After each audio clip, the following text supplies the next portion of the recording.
Remember, in the course of discussing movies, the host will spoil plots. You've been warned.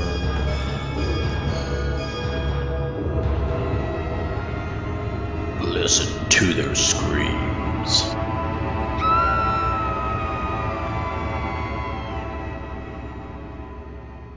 Greetings, ghouls and creeps, and welcome to Listen to Their Screams, a horror podcast that feels like you're chatting with friends. I am one of your friends, Dave. We're joined as always by our other friend, Ike. Ike, how are you? Hey, I'm doing pretty good. I would be a lot better if I was still on a cruise ship, but I'm here. Yeah, I'd be a lot better. Just there's things that can make me better that doesn't have to be so monumental as being on a cruise ship. I just need a little peace. But I know that's kind of dark and cryptic, but Peace. I didn't mean it that way. But all right, thank you for joining us, and hopefully you can bring a little light into our lives because apparently we're both a little grumpy. Before we speaking of grumpy, before we get into things, thank you to our wives, Monica and Kayla, for all their support and everything they do for us, and for the hassle and entertainment when they're on with the Wives Rebuttal and our Halloween special and etc. They will be on again in the near future with another Wives Rebuttal, and I will make sure to stock up on alcohol and pain reliever before we get into that. But this week, we are going to review Onyx the Fortuitous and the Talisman of Souls, which is available now on Screenbox. So that is coming up in our review later in the show. But before we get there, Ike, did you watch anything this week? Well, not a whole lot. Being on a cruise ship, I was kind of hopeful that since it was over Halloween, there'd be some like Halloween movies on the TV. But alas, it was not. Just for reference, just in case people don't know, I'm sure a lot of people haven't been on cruise ships. But for Carnival specifically, they have like dedicated movie channels, and they typically cycle the movies through. And I thought, well, hey, maybe for the month of October they'd have some like spooky movies, or at the very least like some kids movies or something. But no. So I didn't watch anything of note. I watched a lot of ghost shows because they were on the Travel Channel. And then, weirdly enough, I started reading a book. Now, it is a spooky book.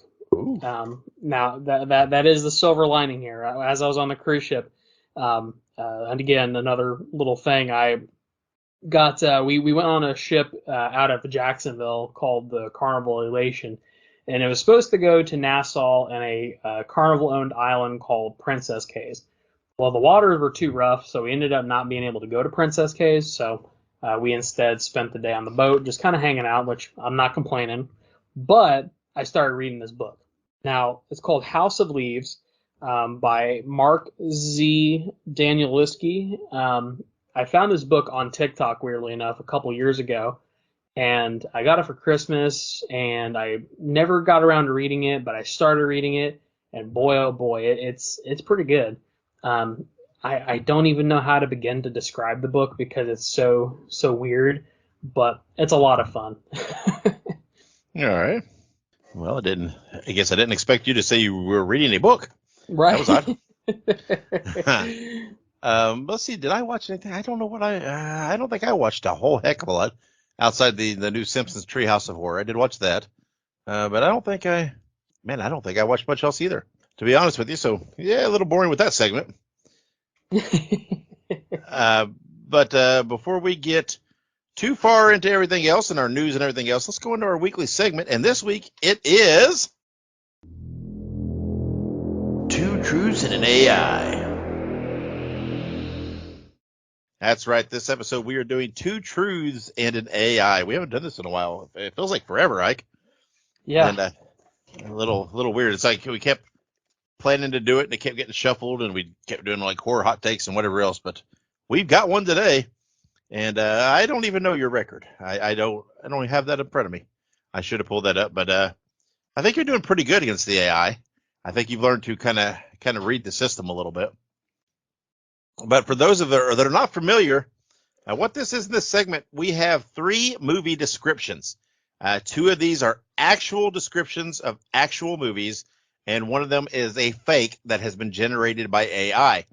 My wife, Monica, puts these together she does take the two that are real. She does kind of generalize them to try to make sure the three are a little bit on equal playing ground. To try to help that out a little bit, because if you just pulled the actual descriptions, it would probably give something away. So, and I read these to Ike, and Ike tries to guess which one is the AI, and typically Ike does pretty good. I think you've only missed one. I think it was the last one we did, whenever that was. But Ike, Yeah, are I you think that's ready right. are you ready to battle the AI? I think so. I'm ready to fight Skynet. Yeah, I'm gonna have to remind Monica that I can't. My vision's bad. She has to do a larger type print when she does this, because I'm gonna have to hold this out at arm's length just to read it. All right, here we go. Number 1. A young woman seeks vengeance and finds love when her parents are killed in the Amazon, and she is taken prisoner by an indigenous tribe of headhunters. I don't know if that's real or not, but I'd watch that movie. Yeah. All right, number 2. A mysterious man returns to his former hometown to take revenge on the locals who murdered his parents when he was a boy. And Okay. number 3. Her parents greeted their neighbor boy, unaware of the darkness lurking within him. Unable to look away, Samantha witnessed the unspeakable, leading her to return to her hometown to even the score. So, Wow. Ike, those are your 3. We have it looks like a little bit of a vengeance theme going in this one. Yeah. Okay. Do you need any of them reread? So let me think here, because Okay. so here's kind of my thought process, because it's like you said, these are all very unique stories, but are revenge themed. I'm trying to think if I can place any of these movies, and I'm having a hard time placing any of them. So I know with some of the other ones, I knew at least like one or two, maybe one, sometimes two of the movies. But I'm having a hard time with this one. So here's what I'm gonna do. The first one seems like a movie I've heard of. I just feel like it seems like a movie. Maybe I'm like correlating it to the Green Inferno, but I don't. That's not what the Green Inferno is about. So I don't think it is the Green Inferno. But I'm trying to think about the other two, because the other two seem kind of similar. Now one is, a little bit different with the neighbor kid. But the other one I'm trying to place, because I'm trying to think if there is a movie with a neighbor kid, like a horror movie where the neighbor gets revenge somehow. Man. Okay. I'm gonna say that the third one is the AI. The one with the neighbor. I think that's AI. Okay, the third one is: her parents greeted their neighbor boy, unaware of the darkness lurking within him. Unable to look away, Samantha witnessed the unspeakable, leading to her return to her hometown to even the score. You think that one is the AI. So here we go. Number 1, a young woman seeks vengeance and finds love when her parents are killed in the Amazon, and she is taken prisoner by an indigenous tribe of headhunters. That is the movie White Slave from 1985, starring Elvira Ardrey, Will Gonzalez, and Dick Campbell. Very All right, good. so far so good. Number 2, a mysterious man returns to his former hometown to take revenge on the locals who murdered his parents when he was a boy. That is the movie Kid from 1990, starring C. Thomas Howell, Brian Austin Green, and Sarah Trigger. Well, that's a cast there. And then that leaves number 3. Her parents greeted their neighbor boy, unaware of the darkness lurking within him. Unable to look away, Samantha witnessed the unspeakable, leading her to return to her hometown to even the score. That is AI generated using the parameters daughter sees neighbor, kid, kill parents. So there you go. Ike, you have defeated the AI and kept us safe from Skynet for another week. Very well done. And Thank you. mm-hmm. I'll take my Medal of Honor anytime now. Yep. You're doing good until Arnold comes back in time to seek Sarah Connor. So Yeah, I'm not stopping a T1000. That's for sure. no, probably not. All right. Well, let's take a quick break, and when we come back, we'll have our news, birthdays, and movie anniversaries. So hang in there. Make sure you subscribe to listen to their screams on your favorite podcast platform. Also, make sure you look us up on social media. We're on Facebook, Twitter, Instagram, Letterboxd, TikTok, and Slasher. All you have to do is look up Listen to Screams. That is Listen, the number 2 in Screams, and you can find us there. Also, make sure you go and buy yourself a Listen to Their Screams t-shirt. You can find all of our shirts at tinyurl.com/Screams Shirts.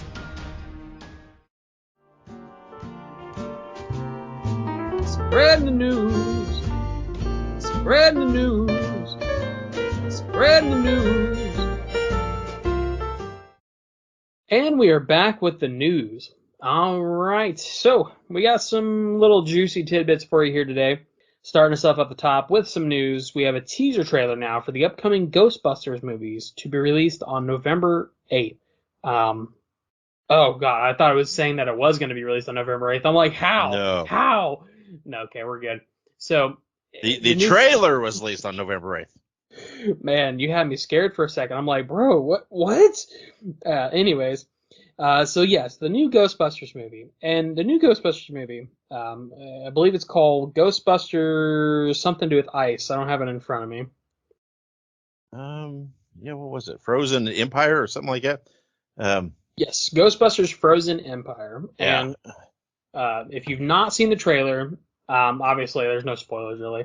But the big thing is that this is a direct sequel to the movie Ghostbusters Afterlife that came out a couple years ago with Paul Rudd, McKenna Grace, Sven Wolfhard, so on and so forth. So this is definitely going to be interesting. The trailer did have it did have the remaining 3 members of the Ghostbusters in the trailer, minus of course Harold Ramis, who passed away a few years ago. So it looks promising. I think it looks good. I'm very curious to see where they go with it. But what did you think, Dave? It looked all right. There wasn't a whole lot of meat on the bones for this one yet. I'm always down for a Ghostbusters movie, but I like the fact that it does have appearances by the 3 of the original. We know that that they're going to be in it. We've said that the originals are all going to be in it. That's been stated. But it looks all right. I mean, obviously, whatever this is, they said something about it being an evil that I think it feeds off fear or something like that. So, it sounds intriguing. But again, there wasn't a whole lot to the trailer to really get a good judge on it. But it was enough to kind of pique your interest and get you excited if you like the Ghostbusters movies. Yep, absolutely. Gotta love some Ghostbusters. Who are you gonna call? Somebody else. All right. And then we also have some news about the It prequel, Welcome to Derry. We kind of all guessed that this would happen. I think this is going to happen with a lot of upcoming shows and series, but it has been delayed officially until 2025 due to the writer strikes. Of course, this is a small price to pay, a small consolation to ultimately get better conditions for our wonderful people who bring us the films that we love. So we will get that series / movie on HBO most likely in 2025. So no surprise here. I was kind of expecting it, but I'm excited nonetheless. Yeah. I mean, no surprise. It's nice to hear an official statement. But yeah, I don't think anybody's flabbergasted at this. I mean, we knew it was going to happen. So. Yep, absolutely. That was kind of my thought process. So, in any news, we have also some upcoming birthdays. Starting us off strong, we have November 10th, 1950. We have the late Deborah Hill, who worked with John Carpenter on Halloween 1, 2, and 3, as well as The Fog. Deborah Hill, fantastic. Did a lot for the Halloween franchise. If you haven't seen it, there is a series on Netflix called The Movies That Made Us. And it actually talks about the Halloween films, and it also highlights some of the production, side of things. So Deborah Hill is mentioned in that. So yeah, it's great. It's really good to have her birthday come up, and she like I said, she did a lot for those movies. So part of the reason we got the product we did was because of Deborah Hill. So keep that in mind. Yeah, I mean, she's often, by nobody's fault involved, but she is often overlooked when you discuss the Halloween movies, right? Everybody talks John Carpenter, and he did obviously direct and had scored the movie and everything else. But Deborah Hill was his partner in writing these, and she helped produce some of them, whatever else. So she had almost an equal hand in the creation of these films, the first three or so. And the Hawk, she was she was Carpenter's partner in these movies. So Yep. But again, she's not by the diehard fans, but in the general consensus, she's often overlooked and forgotten a little bit. I think so. I definitely think so. And then just a day later, on November 11th, 1951, we have Bill Moseley from Texas Chainsaw Massacre 2, House of a Thousand Corpses, and Devil's Rejects. I do recognize him from Texas Chainsaw 2, and I think House of a Thousand Corpses, but I don't remember who he plays. And then, I don't really remember much about Devil's Rejects, but we're not talking about how much I dislike Rob Zombie. Happy birthday to Bill Moseley. I'm sure Dave enjoys a good old Bill Moseley movie. Yeah. I mean, he's he's not the fault for some of the things that we don't like about the Rob Zombie movies. He's very, very talented, very good at what he does. A very, what I would call a very good horror character actor.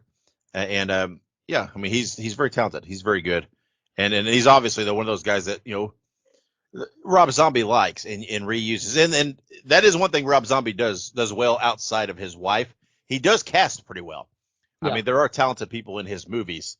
It's just sometimes the material they're given is not top shelf. So. Yep. And I completely forgot about it, but he was also in Natty Knox. He played Abner Honeywell. So that's right. Yeah. So we have actually recently watched a movie with him in it and reviewed it. So yep. That's another episode if you guys want to check it out. Mm-hmm. That being said, we have one last birthday coming up. Somebody else involved in the Halloween franchise. We have November 13th, 1935, Tom Atkins. He did some work on Halloween 3, Night of the Creeps, Creepshow, and The Fog. Yeah. Obviously, Halloween 3 is, Dave and I both really enjoy that movie, so I like to think that anybody that's involved with that movie has a special place in my heart. Yeah, I love Tom Atkins. He is great. I always chuckle when things come up about Halloween 3 and Tom Atkins sometimes. And it always seems like online there's often this discussion of, is his character in Halloween 3, is he a stud or a creep?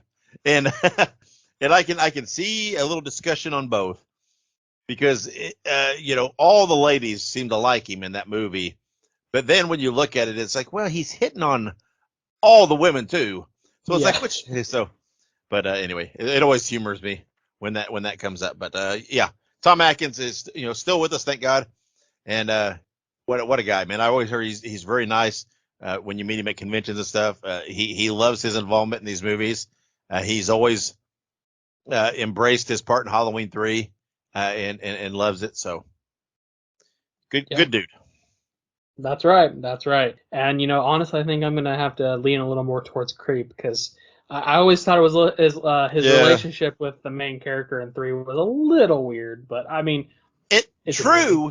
True, but if you remember, though, he does say when they're in the hotel, well, what should we do in the sleeping arrangements or something like that? And she says, where would you like to sleep? She's the one that lays out there of, well, why just sleep with me?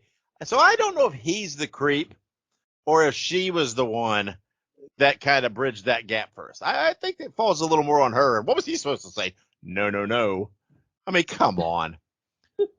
But then, to be fair, when the guy's making the call that he can't get his kids, he is getting ready to hit the road with her with a 6-pack and ready to roll. So he's clearly ready to party. So yeah, that's true.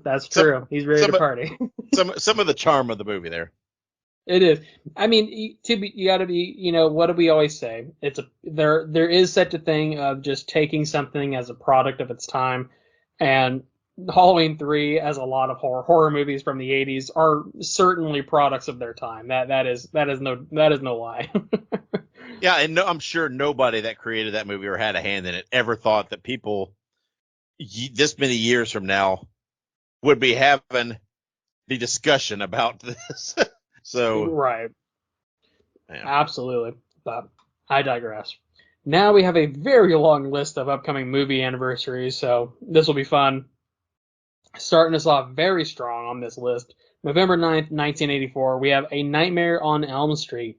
Obviously, this was one of Wes Craven's masterpieces. Nightmare on Elm Street is a fantastic film. I mean, it's a staple when it comes to Halloween watches. During the month of October, it's watched by me and Dave, I'm sure. So, I mean, come on, it's Nightmare on Elm Street. What more can you say about it? Yeah, I mean it's yeah, I mean we talked about, we did the Nightmare franchise, I believe, and it is it's one of those movies that helped shape horror, right? It created a character who has transcended horror, become a pop culture icon.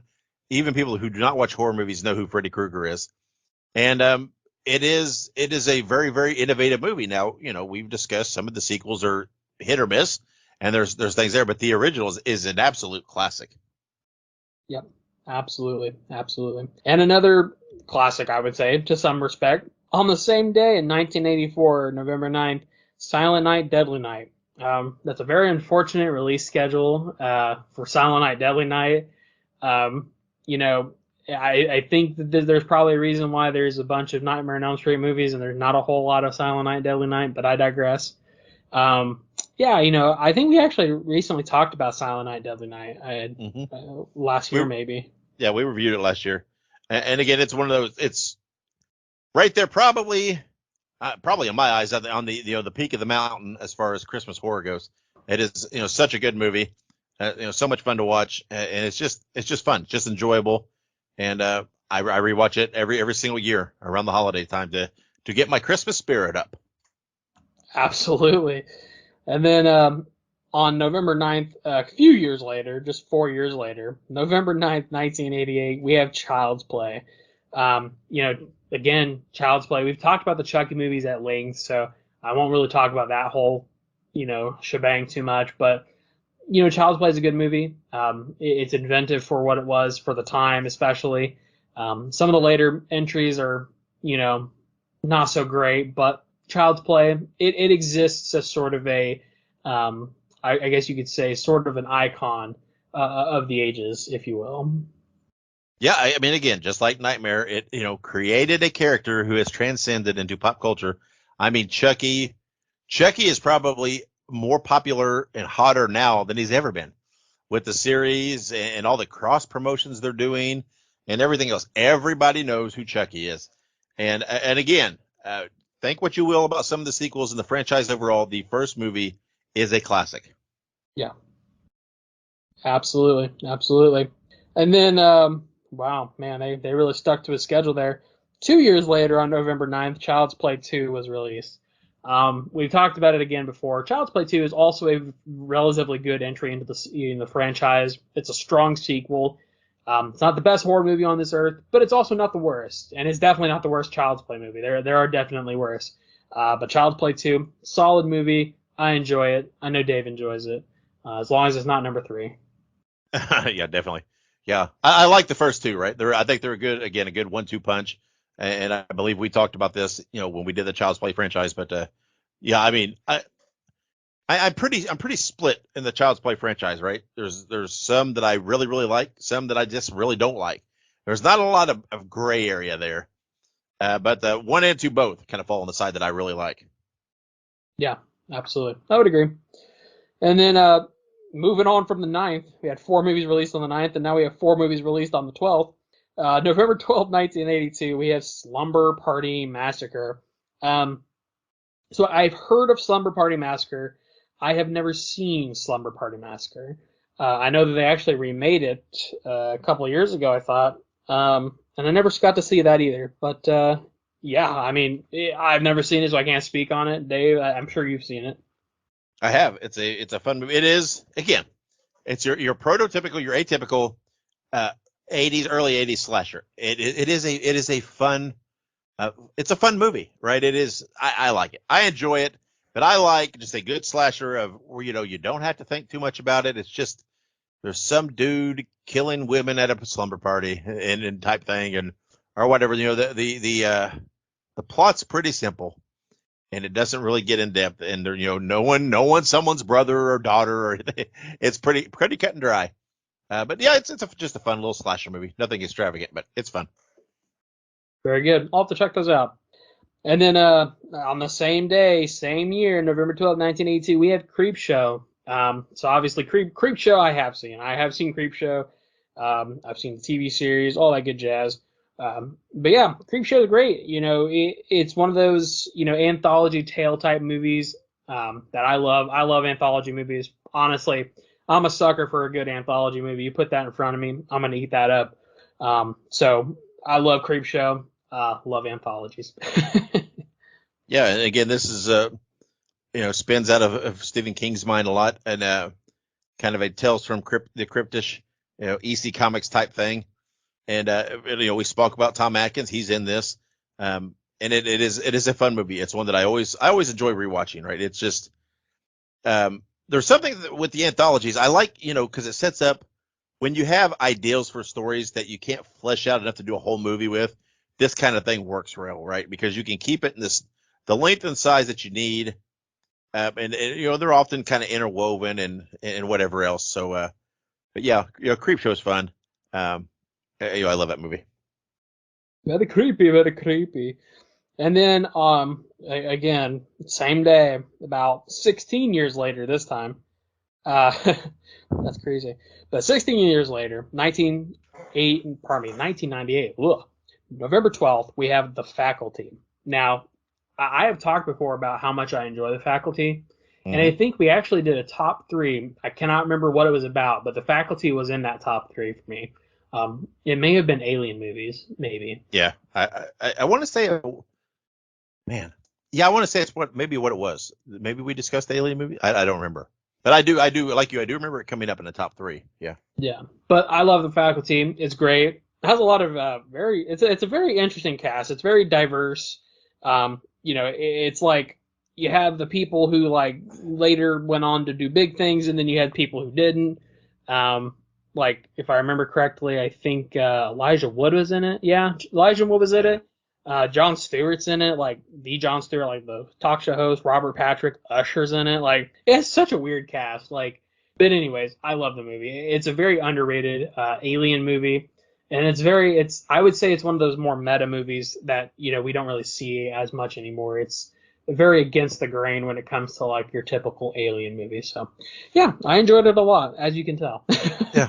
Yeah. I mean, it's very, very. I think it's very typical of those '90s stuff, right? That some of the the '90s thing that was inspired, kind of brought to fruition, courtesy of Scream and whatever else.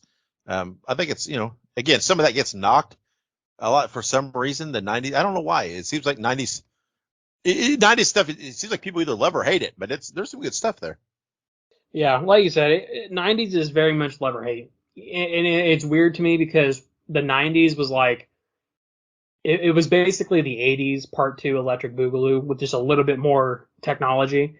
So a lot of the movies and the concepts and stuff of the 80s was kind of redone and retold in different ways in the 90s, just with better technology. So it wasn't even all that different from the 80s, which is maybe why I think that a lot of people don't like 90s movies. But on the same token, a lot of people like early 2000s horror, but they don't like the 90s. But like we wouldn't have that early 2000s without the 90s. That's all I'm gonna say. Uh, but anyways, moving on November 12th, 2004, we have Seed of Chucky. Now, not gonna get on my high horse, but I do not like this movie. This is easily probably one of the worst, if not the worst movie in the Child's Play franchise. Easily. Yeah, I don't remember where we ranked it, but I don't know. I'd be tough to think what we ranked worse than this. And again, it has moments, right? There any even really bad movie, it seems like there's always a moment or two or some aspect of it that's okay. But yeah, as far as the Child's Play movies, yeah, this is not one of my favorites, but yeah, happy anniversary to it all the same. Yep, that's right. Happy anniversary to it all the same, but not the same. November 13th, 1933, we have The Invisible Man. Now, I'm assuming this is like the original Invisible Man, which this is Universal. Universal, yeah. That's right. I remembered it this time. Now, I've not seen the original Invisible Man, but I know the gist of it, right? I've seen like the Kevin Bacon Invisible Man movie, I saw the Elizabeth Moss Invisible Man movie back from 2020. So I know the general concept, but I've not actually gone and watched the original. But I'm sure Dave loves this movie. I'm sure. I do. So good, based on the H.G. Wells story, and they were so ahead of their time with effects to create the Invisible Man, right? With doing, I believe they dressed out in this like head to toe, whatever, like a silk type suit, which would almost like a morph suit now, right? Type thing that would match the background with the like the robe and the clothes over and stuff. They were very in the way they shot it with different different.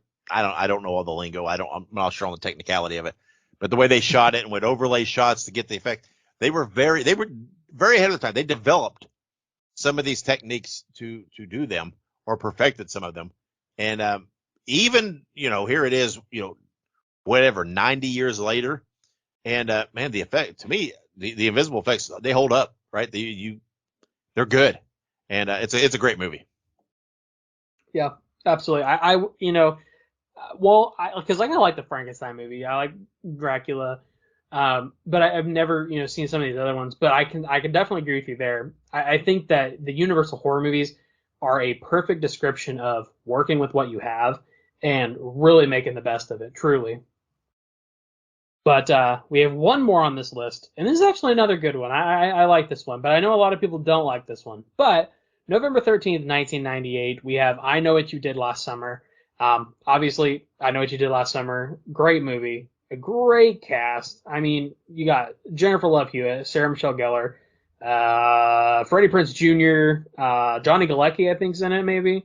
So, I mean, great people in this movie. Really a 90s movie, a true 90s masterpiece. And it's got that perfect level of, late 90s slasher cheese. So I love this movie. I watch it once a year at least. Yeah, it's again like we said earlier about the Faculty. It's very much very befitting of the time, and to me it's I know everybody's got their favorite eras or whatever, but all the eras and the movies that fall within are important in the overall history, right? And what leads from A to Z, and these movies were the transitional movies from the 80s into some of the modern horror, a little deeper in what have you. These are the movies that started. Not saying these are all deep per se, but they did start that transition, right? To try to raise the bar a little bit, and they they succeeded in starting that task. So. Yep, absolutely. But all right, well, that was a long list of movie anniversaries, but it was. I mean, I don't know. Maybe it's just like the leftovers of Halloween. It's just super stacked for November. But in any case, we have two upcoming release informations for you guys. The first one, Dave and I are obviously super excited about, but we have an official release date for Terrifier 3. It's going to be released in theaters on October 25th, 2024. We've talked about it before. It is going to be a Christmas horror movie. Dave and I are suckers for holiday-themed horror movies. I mean, how can you not be?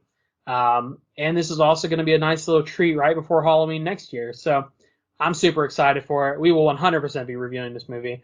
You know what I think we should do? Now that there are 4 movies now that have Art the Clown in them, right? Mm-hmm. They're not all Terrifier movies, but I think we should maybe rank our rankings for Terrifier movies, because I think we've done it maybe like offhand, but maybe next year we can do an official ranking until they come out with more. Yeah, well, when we review the movie, we'll tie that in at the end of the episode, and now that there's 4 movies containing Art the Clown, after we review it, we'll do that. We'll rank the 4. Hey. Well, like I said, I got some good ideas every now and then, guys. I don't know if your choice for the hey was one of them, but look! I got the best catchphrases. That's just how I am. That's hey! You stole that from Fat Albert. Don't be saying nothing. I did. Now. I stole that from Fat Albert. I just didn't do the deep voice. All right. I guess if you make it your own, I guess it's just influence. Look, I'm not gonna do that though, because Vanilla Ice did that and he got sued. So I mean, well, That is very important. That's what he says. He says it changed the whole song, but oh, Ice. Absolutely, completely different song. Never heard anything like it. No, I'm just kidding. Anyways, Ah, Vanilla wasn't he in a? Vanilla Go Ice ahead. peaked. He peaked at Ninja Rap when he was in Teenage Mutant Ninja Turtles 2. With the Ninja Rap. That was his peak. I don't care what anybody says. Isn't he going to be in a movie like pretty soon? Yes, we reviewed it. Something about some secret government spies with him and Chuck Norris and somebody else. Yeah. Yeah, the zombie plane. Yep. Say what you want about him. I like the fact that Vanilla Ice is very tongue in cheek now and knows, he could chuckle about himself, and he's kind of found his, I think he does home improvement shows or I don't know. He's found his niche in life, and he's just, you know, living his best life and enjoying. And hats off to him. But That's right. Ice Ice Baby should have, there should have been a little more Queen credit there, but it's still, like it or not, it's still a very catchy ass tune. Damn straight. All right. And one more little piece of information other than talking about Vanilla Ice. We have It's a Wonderful Knife. It's coming to theaters November 10th. It is described as after saving her town from a psychotic killer, Winnie Carruthers' life is less than wonderful. When she wishes that she had never been born, she finds herself in an alternate nightmare parallel universe where without her, things could be much, much worse. I'm excited for this. Not only is it Mm-hmm. supposed to be sort of a Christmas-esque, horror movie, but it's actually taking a very interesting twist to like the genre, right? I recently rewatched Halloween Ends, and that movie kind of does which this is a whole other discussion that could be prompted. Upon reviewing Halloween Ends, I didn't hate it as much as I thought I did, but that's a discussion for another day. Shh, don't tell anybody. Right. But the reason I bring that up is because like Halloween Ends kind of shows the story of what happens when you do stop a killer, right?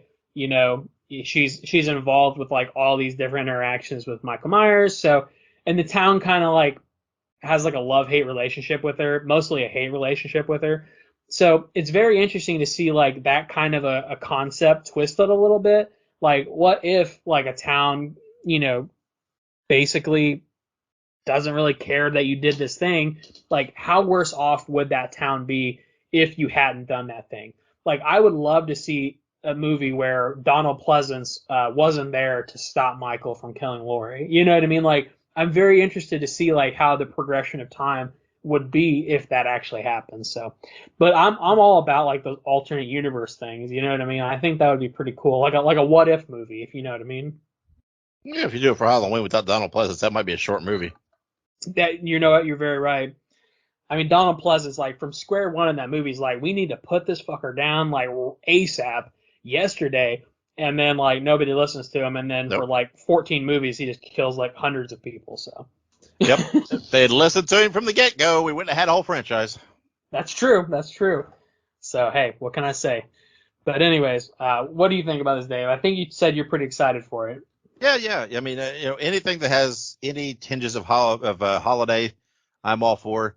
And again, the alternate timeline thing, if done right, is very intriguing and very interesting.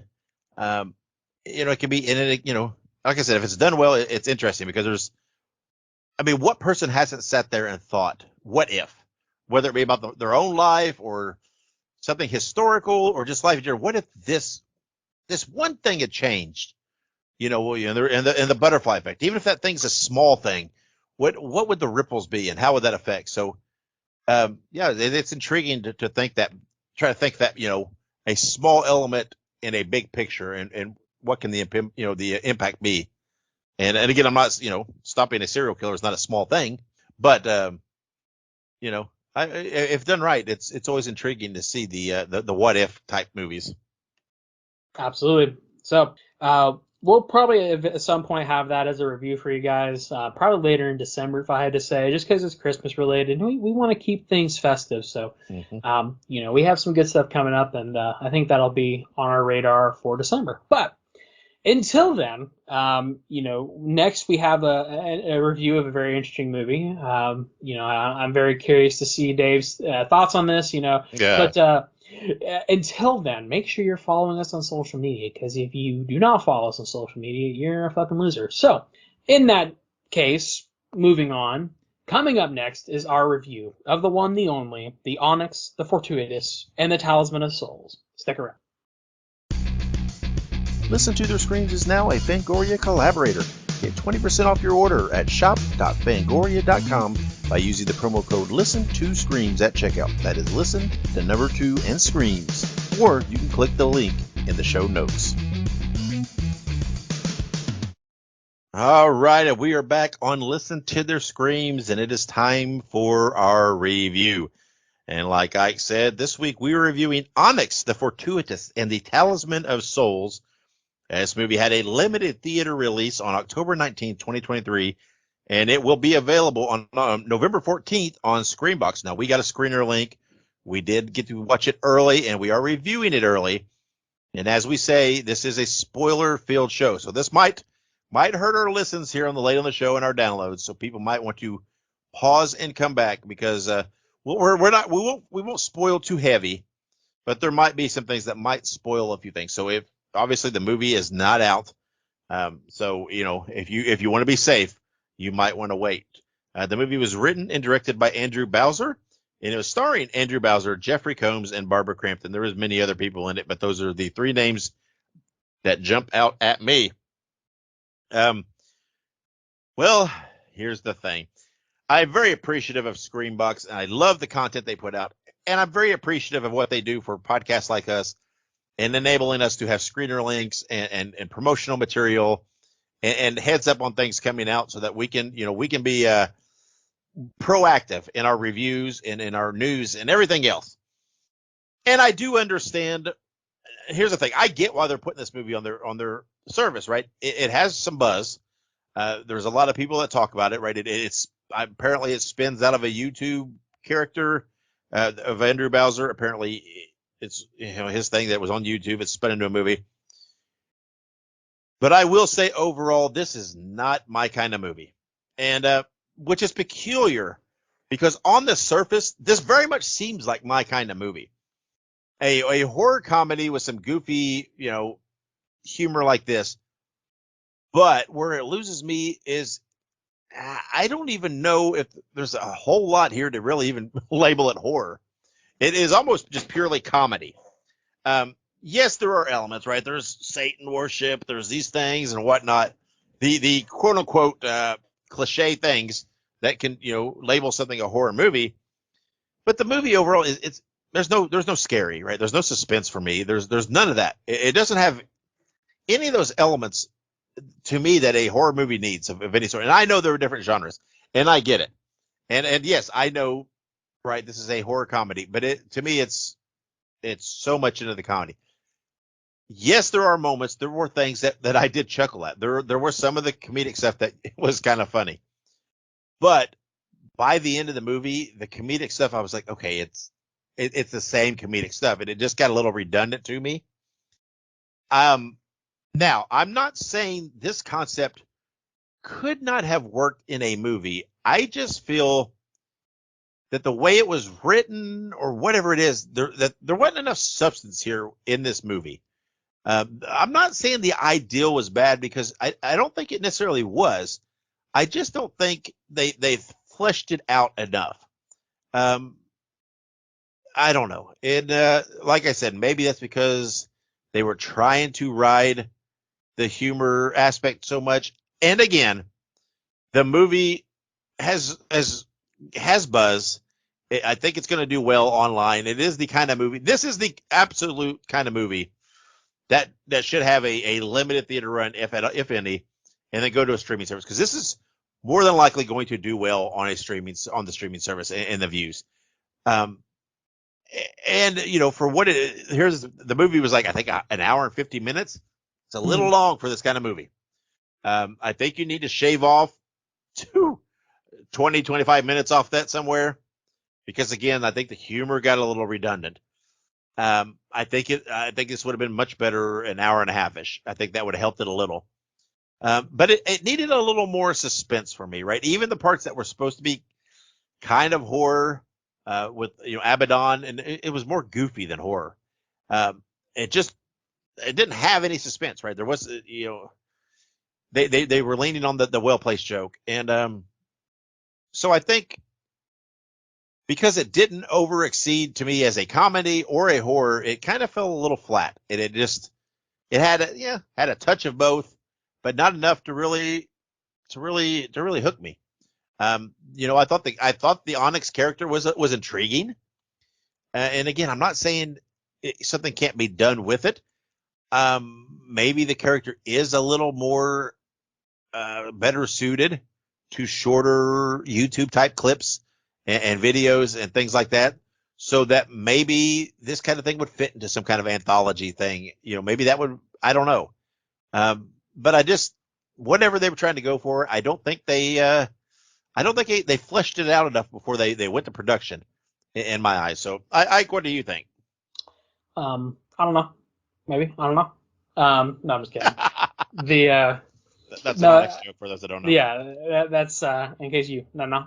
So I don't know. Maybe. I don't know. Here's what I'll say. I pretty much agree with everything you said. I would start, one of the things I want to kind of touch on that you said that I do kind of think would probably have made this better is if this was not a full feature-length film, or maybe if they cut it down. Like you said, it was almost a 2-hour long movie, and it was good. Here's the thing, I enjoyed it, but it wasn't very scary. It wasn't very horror. It very much is a horror comedy in all caps. And I think the big thing here is that, Dave kind of mentioned it. This is sort of like an internet character. There are a lot of like TikTok type videos and stuff that he's done with the character, YouTube videos, stuff like that. Basically, where he's sort of like an awkward, like, basement dweller kind of guy, and he likes anime and everything else, and it's a fun character. It pokes fun at the community. Most people, like in the anime community, think it's funny. Typically, the people who don't think it's funny are the people that it's trying to make fun of, and they have no awareness of the world around them. But anyways, the character is great. I like the character of Onyx. I think Andrew Bowser did a really good job as playing the character. I think all the actors really did a great job, and I think the special effects for the movie were actually pretty decent. The ghoul, creature looking things were interesting, and and even the demons, because like we said, it has a lot to do with like demon worship, Satan worship. So some of the the modeling of the demons and whatnot are pretty cool as well. So from the production side of things, I think that the special effects look good. The actors did really good. The story was all right, but I definitely think it's too long. I definitely think that if you were to do this again, I could see maybe like an anthology series of Onyx stories, like little snippets of like stories that he tells maybe. And the movie was funny. I laughed very heartily throughout a lot of it. There's a part where, again, not too many spoilers here, but there's a part where they're talking about how the 6, I think it is, 5 or 6 people that showed up to this mansion are sort of like chosen, if you will, based on certain things. And they go through all of them. There's one girl who's supposed to be like a witch, one girl who has lived for many lifetimes. There's a guy who what was it? He was like a lichen or something like that, a werewolf. Mm-hmm. And then they get to Onyx, and it's like he's the virgin. And he's like, bro, you guys got all this cool shit, and I'm just a fucking virgin. And I'm just like, okay, and it's really funny. I mean, genuinely, the actors did a really good job playing it off, playing the character, and being funny. It just wasn't scary. It wasn't much of a horror movie. Now, again, I think that shortening it would have probably made it a little more enjoyable, because I will say, as I was getting towards the end, I was starting to be like, okay, come on. Let's tighten this up a little bit. Let's finish this out. But yeah, I enjoyed it. I would watch it again, because I kind of want to see what Kayla's thoughts are on the movie. I don't think she would like it very much if I had to take a guess. But I do like the movie. I just think that there are some things that could have done better, maybe to make it just a little bit more enjoyable. Yeah, I don't need to know what. I don't need Monica to see it. I know what she would think of. She would absolutely hate this movie. I think she would too. Yeah, but that's not her humor. No, and yeah, again, like I said, yeah, there is some there was some funny spots. I wish the horror had been a little better, Yeah. a little more suspenseful, a little, I think with the horror comedy, you have to know the times when to back the comedy off, and up the horror for scenes. Um, but again, like I said, yeah, I like the character too. But again, I just think, like an anthology type thing with some short stories, with some wraparounds that tie it all together. I think even this movie could have been done in that route probably. But it is what it is. I do think it'll probably do well in streaming. So I don't think we've probably seen the last of Onyx in this kind of movie. So hopefully they can take what they have, and take the positives, and spin out, and improve and do a little better. There were some definite nods to some movie, some definite Beetlejuice nods here in this movie, with some of the dance stuff, and the end of the movie and different things, which I kind of chuckled at. But yeah, there was some, again, just some. Hey, I don't know. Like I said, I think if they could find a little bit better balance with the comedy and horror, it would work a little better. And just knowing when to kind of back the comedy off to give some suspense, and then once once the suspense is done, you can jump right back to the comedy, and that sometimes that stark contrast works. But it's like I don't feel like they built enough suspense, and some parts, and everything else. So not a bad movie, not probably what I hoped for the hype I'd heard, but I can see how some people do enjoy this movie a lot. It's not, I can see, I like goofy, silly movies like, Killer Clowns and whatever else, but I feel like they have their moments again with the little more suspense. And I don't feel like this movie had that. And if you put a little more of that in, I probably would have liked it a little more. But not a complete miss. And hopefully if we see, future installments, maybe they tweak a few things, and up their game a little more. I think they definitely have something with the Onyx character that they can work with, in different avenues, right? I think I think I've heard talk of him doing cameos and different things, and popping up, and it's that kind of character that you can do that, right? You can see him with little bit parts in other movies, and different things, and popping up here and there, and he would very much work. So I think there's a lot to be said for the Onyx character. I could completely see him taking off, and getting merchandise and different things, because I think it's a good character to work with. I just feel like they needed a little better, a little bit more in the story, right, to really nail this one all the way. So Yeah. all right, are we ready to rate it, Ike? I think we are. All right. Well, like I said, nothing ground shaking for me. Not horrible though, so I'm just going to give it a middle of the ground 3 out of 5. And again, it's not for the horror elements. The horror elements will be much lower in my eyes, but there's enough comedic stuff there to make me enjoy it enough to pull it to a 3. But if you're looking for the horror stuff, not your cup of tea. If you do enjoy plenty of comedy in there, yeah, you might like this. But I'm giving it a 3 out of 5 screams, Ike. Yep. I think I'd have to agree.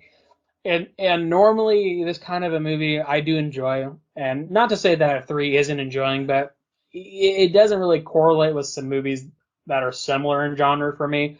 I think Dave kind of nailed it on the head. I think that the Onyx character is strong. I think that I would love to see him in more mainstream movies, even as just like a cameo.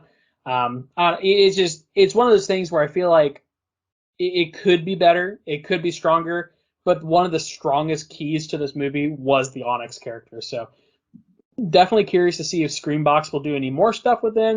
Maybe have him cross over to other genre type movies. In any case, I like the movie. 3 out of 5. Hopefully we'll see some more.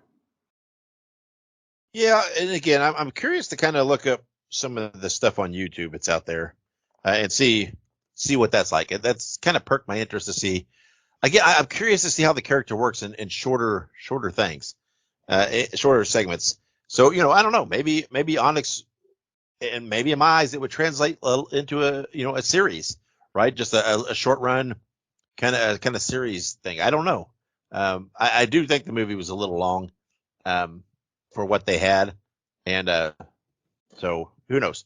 Who knows where to go from here? I think they've got a diamond in the rough in Onyx that they can really do some stuff with, but hopefully maybe we can get some better material for the character to really push it up to the next level. So, all right. Well, that's it for that review. Next episode, we will be reviewing Birth / Rebirth, which is available November 10th on Shudder. That's what we're going to be talking, and then we will go from there. Ike, make sure to I don't know why I said Ike, but make sure if you're listening, you subscribe to us. Ike, make sure you subscribe to us. Everybody out there. All right. Everybody, make sure you subscribe to us on your favorite podcast platform and share our episodes. And if possible, if it's there, the option is there. Give us a rating and review because that helps us with those algorithms. When people listen to horror movie podcasts or TV or film review podcasts, helps us come up as potential recommended listens. And then make sure you follow us on social media. We're out there on all the platforms, as you heard earlier. And that's where you can get all the latest news. Anything that's really breaking, we put out there. But that's also where you get the reminders of all these anniversaries and stuff that we talk about here in the episodes. So, Ike, before we put the final nail in the coffin here on this episode, anything you want to share? I don't know. Maybe I don't know. Good movie. I don't know. The part where, well, I'm not a mouth virgin, I guess. Right. Like, he was so caught up in the virgin thing. It was pretty funny. He really was. I think that was definitely one of my favorite segments of the movie that was kind of ongoing. That I thought that they did well is that he was very hung up on that, but it was funny. And I kept watching him, and I kept thinking, man, how does he do these facials all over and over and make it consistent? Because I thought, man, it's with the eyes and I'm like, there's a definite talent in the facials there, and the way he because it was very very distinct in how he did it. It was like common stuff that people do, but it was turned up right over the top to be almost parody or almost very, whatever I'm trying to say, very extreme. And he did it really well. And in that quirky way. And I'm like, man, that it kind of looked painful at times to do that facial stuff, but I guess that's why why I just talk about the movies and I don't star in the movies, among other reasons. So all right, until next episode, where, like I said, we will be reviewing Birth and Rebirth, which is available on November 10th on Shudder. Wherever you go and whatever you do, be good, be safe, and have many pleasant nightmares.